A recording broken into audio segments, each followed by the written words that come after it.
A championship clash in every sense of the word. A clash of matchups. A clash of history. A clash of East and West. And a clash for the final wooden mitten. South Christian, under the command of Danny Brown, a state champion as a sailor on the field in 2002, have immediately risen to the state's elite.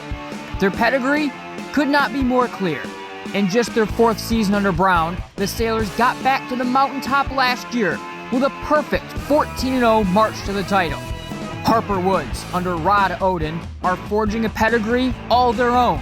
The Pioneers before this season have never been past the regional round, but they are on the verge of throwing any talk of history out the window and beginning to write a new story with a title of their own. It hasn't been an entirely smooth road to Detroit for either of these two teams, each dropping 3 regular season games for the Sailors. That included dropping a conference title deciding clash with rival Catholic Central. Harper Woods with a loaded set of losses. They only played D1 and D2 teams during the season, and that included a loss to Southfield A&T, who plays Sunday night in the D1 title game. Back to those clashes. None will gather more attention than maybe the best player versus player matchup in any of the 8 games this weekend. Jake Vermoss is in the midst of one of the most historic receiving seasons in the history of the state. Just 4 shy of the all-time single-season receiving touchdown record to go along with over 1,600 yards to his credit. He will again be the focal point of the Sailor attack at Ford Field. And for Harper Woods, Jacob Oden, a 4-star committed to play for Jim Harbaugh and the Wolverines. One of the great athletes in the country and a nearly unmatched ability for locking up his man one-on-one or securing the field in coverage all around the secondary. The quarterbacks are equally worth our attention. The Pioneers have used multiple quarterbacks throughout the 2023 campaign. The sophomore Nate Rocheleau has grown into a big-time thrower, but the senior leader here is an all-around athlete with his legs and his arm. Stephon Buford, a poised leader and an all-region player as an athlete for his skill set all around the field, will lead the Pioneers.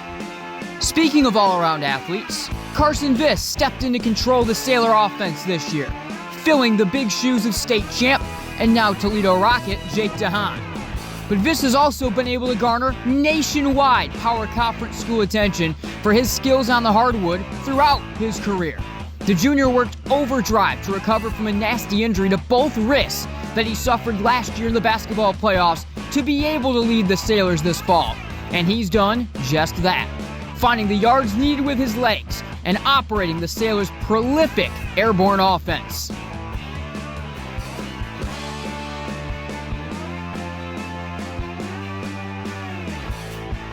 That just begins to tell the story of the matchups in this one, with skill and stories clashing all over the gridiron. South Christian returns 2-way studs all over the field that were a part of last year's title.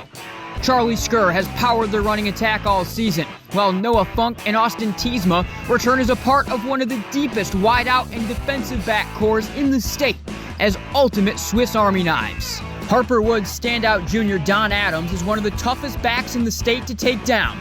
And among a crop of talented wideouts, the Pioneers' super freshman Dakota Garant is sure to take all of our attention in this one. That sets it up. One last clash. And the winner takes all. It's the D4 State Championship game on game night on Michigan Sports Radio. The road to Detroit is over. Will it be back-to-back for the West Side and South Christian? Or will it be the local kids, Harper Woods, making history and winning their first ever state crown? Stay tuned.